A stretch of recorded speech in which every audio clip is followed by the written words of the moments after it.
சீக்கிய மதத்தோடைய கொள்கைகள், கோட்பாடுகள் எல்லாமே ரொம்ப வித்தியாசமாக இருக்கும். கிறிஸ்டியானிட்டி போல, ஜூடாயிசம் போலையோ, இந்துயிசம் போலலாம் இருக்காது. அது வேறு லெவலில் இருக்கும். ஏன்னா அது கொடூரமான போர்க்காலங்களில் துவங்கப்பட்ட ஒரு மதம். அப்படிப்பட்ட அந்த சீக்கிய இனக்குழுவில் இருக்கக்கூடிய ஒரு பிரிவு தான் அந்த சீக்கியர்களே. யாரையும் பெருசாக ஏமாற்ற மாட்டாங்க, மேக்சிமம் பொய் சொல்ல மாட்டாங்க, கேவலமான டுபாக்கூர் வேலையில் ஈடுபட மாட்டாங்க. அதில் ஒரு பிரிவு தான் எதுனா இப்போ நீங்கள் கேட்ட நிகாங் சீக்கியர்களோட அந்த பிரிவு. இந்த நிகாங் பிரிவு அப்படின்றது என்ன அப்படின்னு பார்த்தா, ஒட்டுமொத்த சீக்கியர்களில் இவர்கள் நான் அந்த காலத்தில் போர்க்காலங்களில் இவங்க தான் முன்னணி படை வீரர்களாக பண்ணிப்பாங்க. அது இன்று வரை தொடர்ந்து கொண்டிருக்கு. பஞ்சாபிகளே வீரம் மிகுந்தவர்கள்.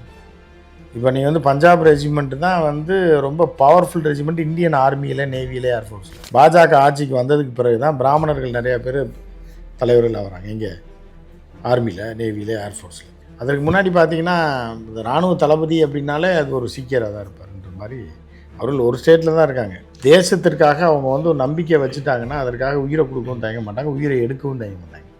அதில் அந்த டர்பன் போட்டிருக்கிறதுக்கு இந்தியாவில் ஹெல்மெட் போடுவதற்கு அவர்களுக்கு மட்டும்தான் விதிவிலக்கு. அதே மாதிரி கனடாலையும் அவர் ஹெல்மெட் போட மாட்டாங்க. அங்கே ஆட்சியில் சீக்கியர்கள் இல்லைன்னா கனடாவோட ஆட்சியை கவர்ந்து. அந்த மாதிரி ஒரு மிகப்பெரிய வீர பரம்பரையை சேர்ந்தவங்க அவர்கள் முதல் முறையாக இந்தியாவில் தங்களோட வேலையை காட்டியிருக்காங்க. இப்போ என்னென்னா, இந்த மாணவர்கள் இந்நேரம் பலரும் கொன்று குவிக்கப்பட்டு அடித்து கொல்லப்பட்டிருப்பாங்க. இந்த நிகாங் சகோதரர்கள் உள்ளே இறங்கினதுக்கு அப்புறம் தான் ஒரு கோடு போட்டாங்க. அவங்க நீ உள்ள வராத, நியாய தர்மத்துக்கு மீறி லத்தி வச்சு அடிக்கிறதோ தாக்குதல் நடத்தினா எத்தனை தலையாக இருந்தாலும் நாங்கள் வெட்டி சீவிட்டு போயிட்டே இருப்போம். நீ ஒரு மயிரும் பிடுங்க முடியாது. இது மத்திய அரசுக்கும் தெரியும், மத்திய உள்துறைக்கும் தெரியும், உளவுத்துறைக்கும் தெரியும், எல்லாமே தெரியும். மோடியை ஒரு பாலத்தில் மடக்குனாங்க, அது இவர்கள் தான். எல்லாம் 4 அடி 3 அடி 5 அடி வால் வச்சுருப்பாங்க. அது குதிரையில் ரன்னிங் தலையில் ஒரு ஆப்பிள் வச்சு அந்த ஆப்பிளை மட்டும் தூக்குவாங்க. ஆன் ஏர்லேயே ஒரு 1/4 இன்ச்சு மிஸ் ஆகாது. அந்த தலையில் ஆப்பிளை வச்சு நிறுத்திட்டோம். குதிரையில் 100 கிலோமீட்டர் வேகத்தில் அடி அந்த ஆப்பிளை மட்டும் வெட்டி விட்டு போயிட்டே இருப்பாங்க.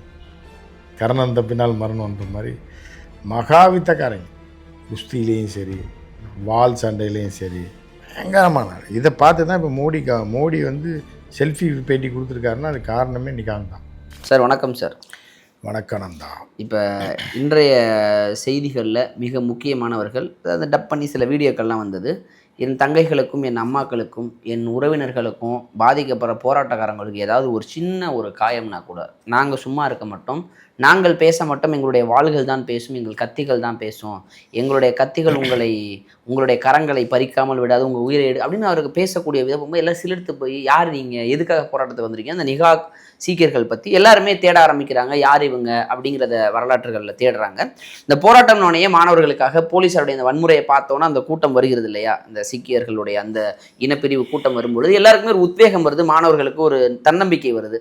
யார் இந்த நிகாங் சீக்கியர்கள், அவர்கள் மட்டும் கையில் ஆயுதங்களோட வச்சிருக்கிறாங்க, காவல்துறையினரே மன்னிப்பு கேட்டு சாரி அப்படின்னு சொல்லி பின்னோக்கி போறாங்க, அந்த வாள்களை அவங்க எடுக்கும் பொழுது அவர்கள் எல்லாம் கூட்டமாக ஒரு கரகோஷம் எழுப்பும்போது எல்லாருமே ஒரு சப்போர்ட்டோட ஒரு வீரத்தோட இருக்காங்கல்ல, யார் இவர்கள், எப்படி இவங்களுக்கு மட்டும் இந்த அனுமதி, அது குறித்து சொல்லுங்க சார். இந்த உலகம் பூராமே சில மதத்திற்கு சில அனுமதிகள்லாம் வழங்கப்பட்டிருக்கு. வெளிநாட்டிலையும் சரி, இந்தியாவில் மட்டும் இல்லை. இப்போ சீக்கிய மதம் தோன்றினது பாகிஸ்தான் பார்டரில் குரு கோவிந்த் சிங்கை அவர் பண்ணார். சீக்கிய மதத்தோடைய கொள்கைகள், கோட்பாடுகள் எல்லாமே ரொம்ப வித்தியாசமாக இருக்கும். கிறிஸ்டியானிட்டி போல, ஜூடாயிசம் போலையோ, இந்துயிசம் போலலாம் இருக்காது. அது வேறு லெவலில் இருக்கும். ஏன்னா அது கொடூரமான போர்க்காலங்களில் துவங்கப்பட்ட ஒரு மதம். சீக்கியர் மதத்துக்கு தலைவராக, மதகுருவாக இருக்கிறவர் அவருடைய இயக்கங்களுக்கு தலைவராக இருப்பார். ஏனென்றால் அது முழுக்க மத அடிப்படையிலான ஒரு வாழ்வியல் தான் அவர்களோடது. அதில் அந்த டர்பன் போட்டிருக்கிறதுக்கு இந்தியாவில் ஹெல்மெட் போடுவதற்கு அவர்களுக்கு மட்டும்தான் விதிவிலக்கு. அதே மாதிரி கனடாலையும் அவர் ஹெல்மெட் போட மாட்டாங்க. அங்கே ஆட்சியில் சீக்கியர்கள் இல்லைன்னா கனடாவோட ஆட்சியை கவர்ந்துடும். இன்னும் சில நாடுகளில் அந்த கனடா பார்டரில், சவுத் அமெரிக்காவில் பார்டரில், அமெரிக்காவிலலாம் சீக்கியர்களுடைய செல்வாக்குன்றது சாதாரணம் கிடையாது. அதே மாதிரி மலேசியாவில், அதே மாதிரி தாய்லாண்டில் இப்போ அவர்களுடைய ஆதிக்கம்லாம் கொஞ்சம் கொஞ்சமாக குறைஞ்சிருச்சு. தாய்லாண்டில், மலேசியாவில் ஒரு முன்னணி லாயர் இருந்தார். நம்பர் 1 லாயர் அவர் தான்.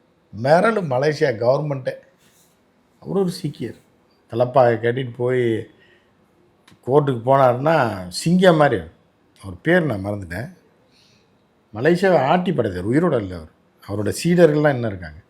இது மாதிரி நீங்கள் பார்த்தீங்க அப்படின்னா தாய்லாண்டில் வந்து 100 இந்தியர்கள் இருக்காங்க அப்படின்னா அதில் வந்து 65 பேர் சீக்கியர்கள் தான். தமிழர்கள் 5% தான் இருப்பாங்க.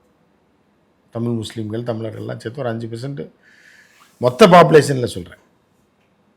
அதே மாதிரி கனடா எடுத்துட்டிங்கன்னா கனடாவே சீக்கியர்கள் கையில் தான் இருக்குது. அவர்களுடைய எல்லா திட்டங்களும் சமீப காலங்களில் நடந்த இந்த நூற்றாண்டில் எல்லாமே கனடாவில் தான் முடிவு செய்யப்படும், இந்திரா காந்தி சாவுக்கு பிறகு. ஸோ ஏன்னா அவர்கள் அங்கே செல்வாக்காக இருக்காங்க. அமெரிக்காவில் ஒரு ட்ரக் டிரைவர்னு அவங்க தான். ஆனால் அவர்கள் வந்து என்னென்னா நியாய தர்மப்படி வாழ்வாங்க. பெரும்பான்மையானவர்கள் நியாய தர்மப்படி. அப்படிப்பட்ட அந்த சீக்கிய இனக்குழுவில் இருக்கக்கூடிய ஒரு பிரிவு தான் அந்த சீக்கியர்களே. வந்து யாரையும் பெருசாக ஏமாற்ற மாட்டாங்க, மேக்ஸிமம் பொய் சொல்ல மாட்டாங்க, இந்த கேவலமான டுபாக்கூர் வேலையில் ஈடுபட மாட்டாங்க, ஜாலியாக இருப்பாங்க, இது பண்ணுவாங்க, சண்டை போடுவாங்க, இப்படி தான். அதில் ஒரு பிரிவு தான் எதுனா இப்போ நீங்கள் கேட்ட நிகாங் சீக்கியர்களோட அந்த பிரிவு. இந்த நிகாங் பிரிவு அப்படின்றது என்ன அப்படின்னு பார்த்தா, ஒட்டுமொத்த சீக்கியர்களில் இவர்கள் வந்து நான் அந்த காலத்தில் போர்க்காலங்களில் இவங்க தான் முன்னணி படை வீரர்களாக பண்ணிப்பாங்க. அது இன்று வரை தொடர்ந்து கொண்டிருக்கு. பஞ்சாபிகளே வீரம் மிகுந்தவர்கள். இப்போ நீங்கள் வந்து பஞ்சாப் ரெஜிமெண்ட் தான் வந்து ரொம்ப பவர்ஃபுல் ரெஜிமெண்ட் இந்தியன் ஆர்மியில், நேவியில், ஏர்ஃபோர்ஸில். அதுவும் இந்தியன் ஆர்மியில் பார்த்திங்கன்னா சீக்கியர்கள் தான் பல பேர் தலைவர்கள். இப்போ தான் வந்து இந்த பாஜக ஆட்சிக்கு வந்ததுக்கு பிறகு தான் பிராமணர்கள் நிறையா பேர் தலைவர்கள் ஆகிறாங்க. இங்கே ஆர்மியில், நேவியில், ஏர்ஃபோர்ஸில். அதற்கு முன்னாடி பார்த்திங்கன்னா இந்த இராணுவ தளபதி அப்படின்னாலே அது ஒரு சீக்கியராக தான் இருப்பார்ன்ற மாதிரி. அவர்கள் ஒரு ஸ்டேட்டில் தான் இருக்காங்க. ஏன்னா தேசத்திற்காக அவங்க வந்து ஒரு நம்பிக்கை வச்சுட்டாங்கன்னா அதற்காக உயிரை கொடுக்கவும் தயங்க மாட்டாங்க, உயிரை எடுக்கவும் தயங்க மாட்டாங்க. அந்த மாதிரியான வீரர்கள். படங்களில் கூட காமிக்கும் போது அந்த ரெஃபரன்ஸ்லாம் நிறைய தமிழ் படங்கள்லே காட்டியிருக்காங்க. அந்த சீக்கியர்கள்னா போராட்ட குணமாக நாட்டிற்காக உயிரை விடக்கூடியவர்கள். இன்னும் கொஞ்சம் அதிகமாக இருக்கும் அந்த உணர்வுன்ட்டு. உணர்வு ரொம்ப அதிகமாக இருக்கும். அது அவர்கள் வந்து என்னென்னா அதில் இந்த நிகாங் பிரிவு வந்து எப்படின்னா போராளிகள். அதுலேயும் பவர்ஃபுல்லான ஆள். எல்லா மனிதர்கள் ஒரு இண்டிவிஜுவலுக்கு தெரிந்து வைத்திருக்க வேண்டிய எல்லா போர் முறைகளையும் அத்துப்படியாக தெரிந்து வைத்திருப்பாங்க. அந்த மாதிரியான ஒரு மிகப்பெரிய போர் குணம் குழந்தையிலேருந்தே அவர்களுக்கு பழகி கொடுத்துருவாங்க. குழந்தையிலேருந்தே நிகாங் சீக்கியர்களுக்கு வந்து ஒரு பெரிய போராளிகள், நியாய தர்மத்துக்காக போராடுறாங்க. அவங்க வந்து இப்போ டெல்லியில் வந்து இறங்கி இருக்கிறது தான் இப்போ மோடி அரசுக்கு மிகப்பெரிய ஒரு பீதியை கிளப்பியிருக்கு. அவங்க சாதாரணமாக வரவே மாட்டாங்க. பஞ்சாயத்து அரசியல் இதுக்கெல்லாம் வரமாட்டாங்க. அவர்களுக்கு மத குருக்கள் இருக்காங்க, அவர்களுக்கு அவர்களுக்கு துப்பாக்கி லைசன்ஸோட பாதுகாப்பு இருக்குது, வாளோட பாதுகாப்பு இருக்குது. அவங்கள்ட்ட கிட்டே நெருங்கிட முடியாது. புரியுதா? ஸோ அந்த மாதிரி ஒரு மிகப்பெரிய வீர பரம்பரையை சேர்ந்தவங்க அவர்கள் வந்து முதல் முறையாக இந்தியாவில் தங்களோட வேலையை காட்டியிருக்காங்க. இப்போ என்னென்னா இந்த மாணவர்கள் இந்நேரம் பலரும் கொன்று குவிக்கப்பட்டு அடித்து கொல்லப்பட்டிருப்பாங்க. இந்த நிகாங் சகோதரர்கள் உள்ளே வந்து இறங்கினதுக்கு அப்புறம் தான் ஒரு கோடு போட்டாங்க. அவங்க நீ உள்ளே வராத, நியாய தர்மத்துக்கு மீறி லத்தி வச்சு அடிக்கிறதோ தாக்குதல் நடத்தினா எத்தனை தலையாக இருந்தாலும் நாங்கள் வெட்டி சீவிட்டு போயிட்டே இருப்போம், நீ ஒரு மயிரும் பிடுங்க முடியாது. இது வந்து மத்திய அரசுக்கும் தெரியும், மத்திய உள்துறைக்கும் தெரியும், உளவுத்துறைக்கும் தெரியும், எல்லாமே தெரியும்.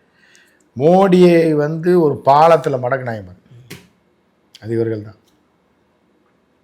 பாலத்தில் காரை வர வச்சு முன்னாடியும் டிராக்டரை போட்டு ஆயிரக்கணக்கானோர் அப்படி சினிமா மாதிரி எந்திரிச்சு வந்து இந்த உலகத்திலே நடக்காத சம்பவம். அந்த பாலத்தில் மோடிஜி ஒரு 25 நிமிஷம் உயிர் பயத்தை காட்டினான்டா அப்புறமான்ற மாதிரி பண்ணாங்களா இல்லையா? அது இவர்கள் தான். ஆனால் இவர்கள் இறங்க மாட்டாங்க, இறங்கிட்டாங்கன்னா வெற்றி பெறாமல் போக மாட்டாங்க. அந்த மாதிரி தான் அவர்கள் இறங்கியிருக்காங்க. இவர்கள் வந்து என்னென்னா இந்த இஸ்லாமிய படையெடுப்புன்னு ஒன்று இருக்குது. ஆப்கானிஸ்தான் ஒரு பஞ்சாப் பார்டரில் தான் பாகிஸ்தான் இருக்குது. இன்றைக்கும் பாகிஸ்தானோட தானே இருக்குது. பாகிஸ்தான் இருக்குது, இன்னொரு பஞ்சாப் பாகிஸ்தானுக்குள்ளே போச்சு. ஸோ பஞ்சாப் 2ஆக வெட்டி தான் இங்கே ஒன்று இருக்குது. அங்கே ஒரு பெரிய ஒரு வரலாற்று பஞ்சாப் சிறப்பு மாகாணம்ன்றது உடையுது. அங்கே ஒரு குருத்வாரா இருக்குது. அது இவர்களோட முதல் புனித தலைமை அதுதான். பாகிஸ்தானுக்குள்ளே தான் இருக்குது இன்னும். ஸோ இவர்கள் வாழை எடுத்தாங்கன்னா இது பண்ண மாட்டாங்க. அதே மாதிரி போர்க்கலையில் அப்படிங்கிற மாதிரி இன்றைக்கி உலகத்தில் யாருமே இல்லை. மேனுவலாக ஒருத்தனை கொண்டு போய் இந்த நிகாங் மக்கள்கிட்ட கொண்டு எவ்வளோ பெரிய ஆளாக வேணா இருக்கட்டும், தனி மனிதன் அவன் வந்து உலக சாம்பியனாக கூட இருக்கட்டும், பாடி பில்டராக கூட இருக்கட்டும், எங்க சார் நேருக்கு நேரம் நிற்க வச்சாங்கன்னா ஜெயிக்க முடியாது இவர்கள்ட்ட. நீ நிற்கும் போது ஏர்லேயே பறக்குறாங்க, சுற்றுலாம் இல்லை கத்தி வச்சு போட்டுறாங்க சார். அவங்க பறக்கிற அந்த வேகமே அவ்வளோ வேகமாக அப்படி சொல்லல்றாங்களே.